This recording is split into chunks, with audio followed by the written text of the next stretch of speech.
Hi, good evening, all. So, continuing on the conversation on battling these suicidal voices, and I would have mentioned like a whole list of these, what constitute these types of forces, or the dark forces, dark psychology forces, dark forces in the universe, dark forces in the world, right? That are behind these, that are part of these suicide voices, right? And battling daily for those of you and helping you all, because I've been through this situation and I'm going through the situation of battling these voices, right? Actual literal voices, that is, right? And one of the other voice, right? In addition to those that I mentioned, these dark voices or forces, is that of obsession, right? Obsession. Sometimes we might find ourselves obsessed with somebody, right? Or we might find that others are obsessed with us and attach themselves to us in a way that is unhealthy, or we may attach ourselves to others in a way that is unhealthy, right? So the idea is to loosen our attachment to people, to forces, to things, to situations, right? Loosen our attachments, right?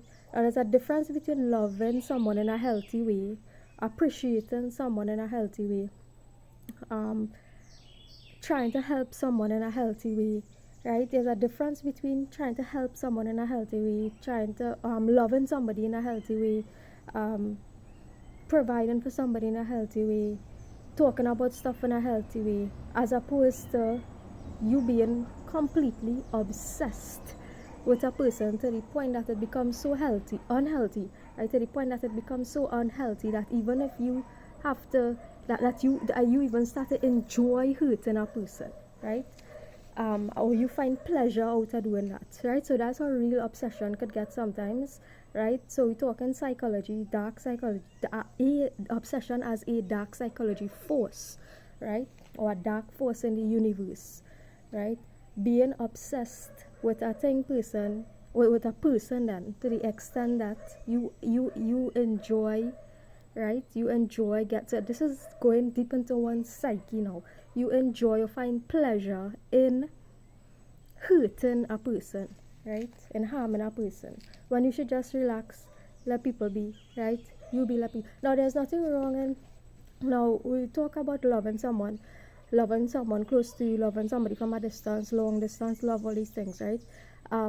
Nothing is wrong with saying you loving somebody from a distance and you finding some comfort in somebody from a distance. They don't even have to know that you don't even have to care, right? You're going through a hard time, you're finding some comfort in somebody because you share a similar situation. Nothing is wrong with that.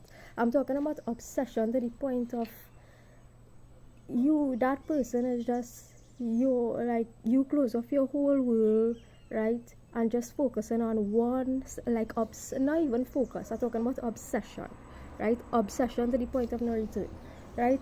And that's unhealthy, right? That is something that is unhealthy. So we're talking about relationships and building healthy relationships going forward. Anyhow, um, so um, and dealing with the, so it's a form of aggravation too, right? When these forces attach themselves to you to the point where they become obsessed, right? So to deal with these things, we need to have patience, right? So all this thing to say, all of these things to say that having patience is an art, right? The art of having patience to deal with these things, and also the art of having patience to deal with waiting on your own death, right? Because like I was saying, these forces, they want to drive you to suicide, they want you to kill yourself, right? So the point about it is to have patience for your own death, right? So yeah, I would have, I didn't actually try to hasten the process of my death. What happened is that I was actually just doing some research on myself, right?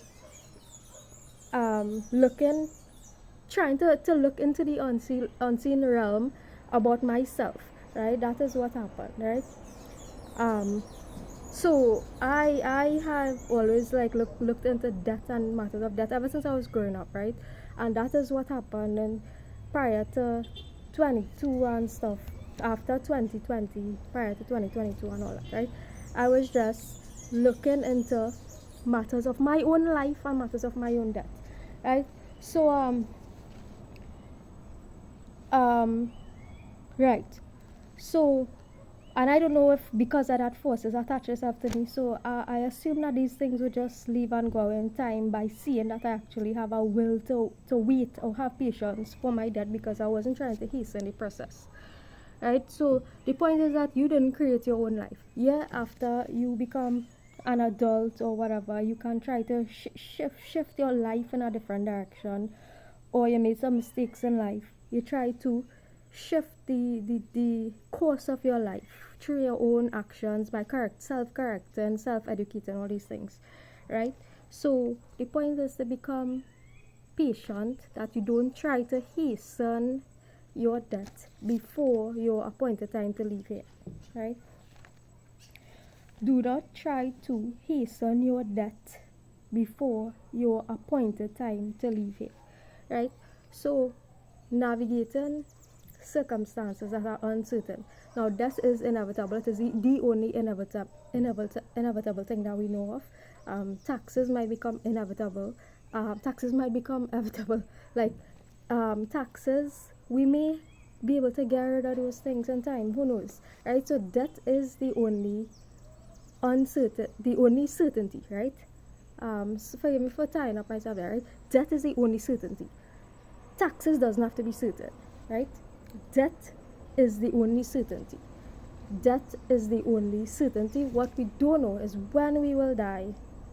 Process of that, going through that whole process of dying and all that. We don't know that exactly, but death is the only certainty, right? Other than that, we are navigating uncertain circumstances, right? So you did not create your life in a womb, right? You didn't create your life in a womb. That's a process between God and your mother, right? And your father, right?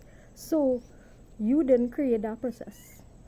That's a process that God did. Whatever name you call God, right? That's an act of God, right? You did not create that. You were the product, right? So you don't exactly have the right to go and take that life for yourself, right? So that taking of your life, that would happen at a appointed time, and that appointed time, that could be, as I said, that course could be changed based on your decision to self-correct, or by intervention from the universe, by God, right? Or by intervention from the universe or God to change the course of your direction, change the course of where you are heading, right? And that could be as a simple, that intervention could take place as simple as something like you taking consuming information from somebody giving you information that could possibly change or shift how you operate and so on, right? So in what circumstances, in my estimation, right? And like I repeat this, that these things are based on my understanding of life, right? So certain circumstances I see as permissible for taking that life, or you agreeing to take your own life, which is well, that concept of euthanasia and whatever, you given permission for somebody to take your life, right? That situation of extreme suffering, right?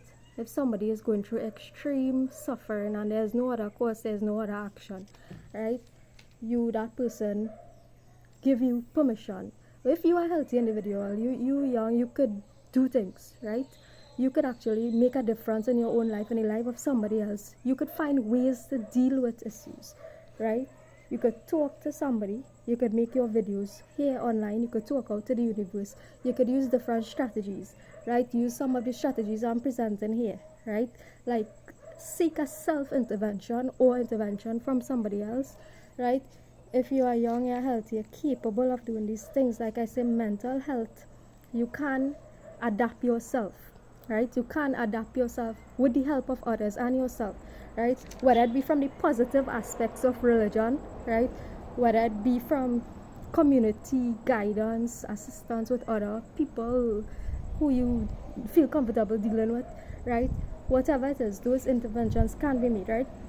So we're talking about circumstances in which taking your own life is permissible, right? You're in extreme suffering, there's no other way out. Extreme suffering, right? There's no other way out. You give permission to somebody to take your own life and does that, right? And examples could be a vegetative states, when somebody is in a coma, these kind of situations, people will be able to use their discretion, and we shouldn't even have to reach that point, right?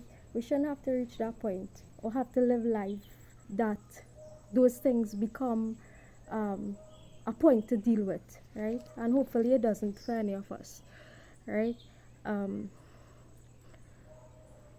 So as we're on this topic of life and death and so on, we're also talking about situations like abortions and so on, and how we feel about these things, right? And these things are things that is not exactly so black and white as people think. It's things to be talked out, things to be discussed, right? It's things to be addressed, talked out, communicated, discussed, right?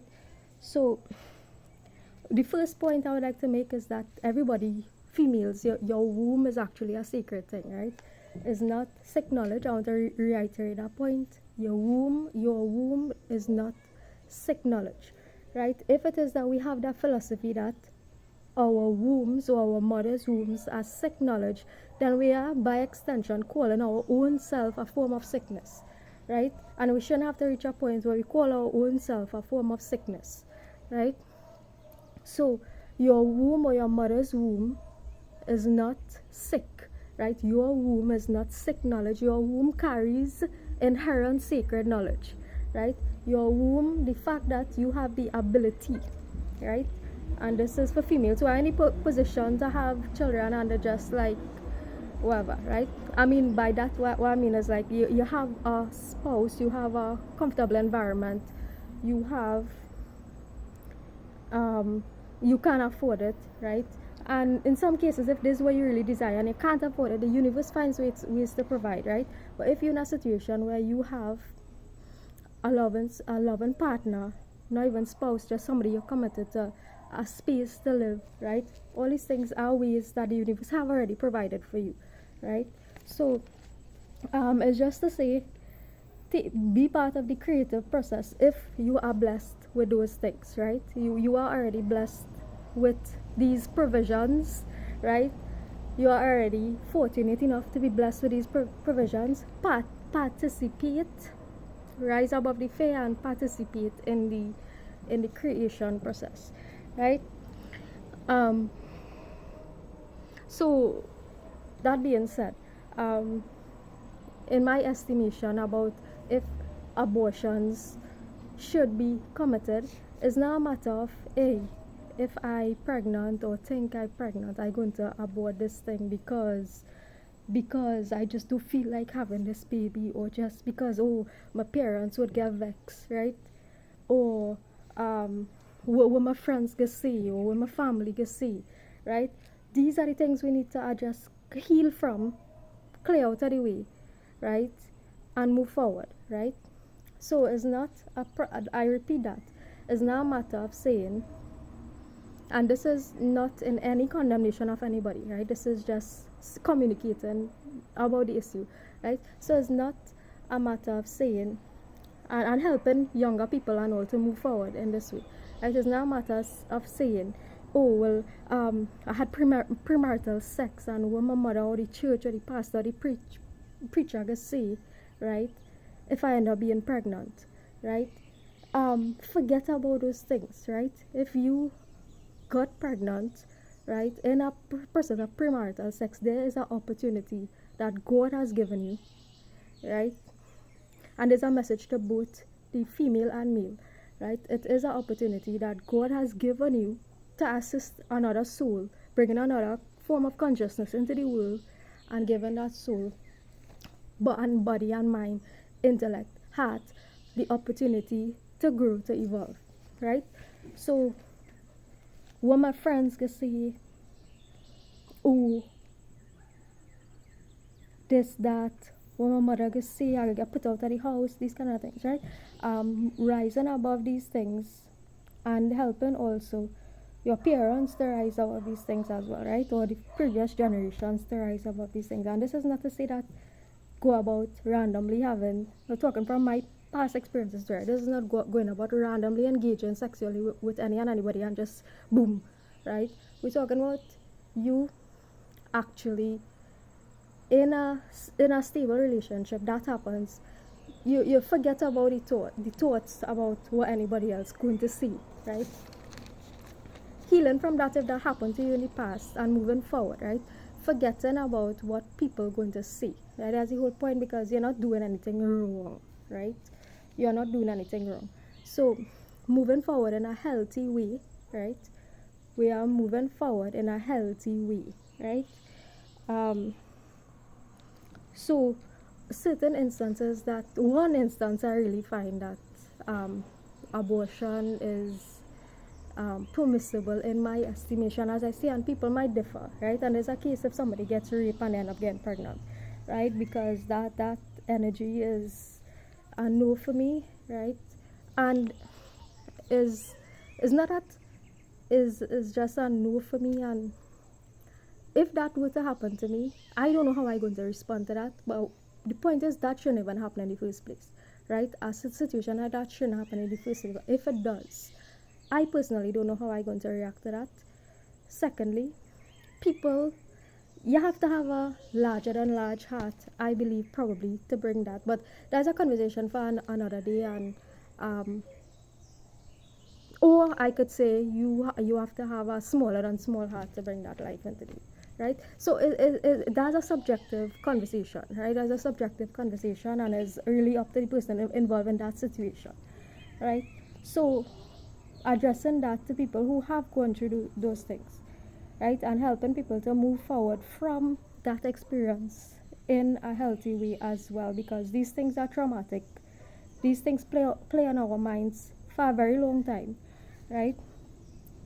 These things tend to have a lingering impact on memory and so on, right? So, point to note, as a female, your womb is actually sacred. Don't let anybody tell you anything about that. And no, I am not pregnant. I am not, like I say, you don't have to be in a person's shoes to actually help a person walk their walk, right? So, your womb is sacred, right?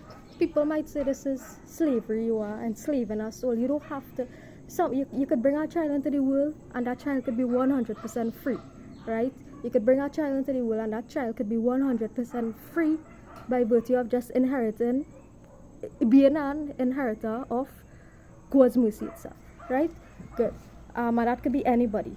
That don't have to be no whatever it's called chosen soul. That could be anybody on the planet, right?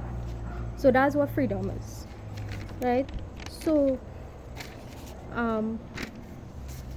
I actually like this video. I like this conversation.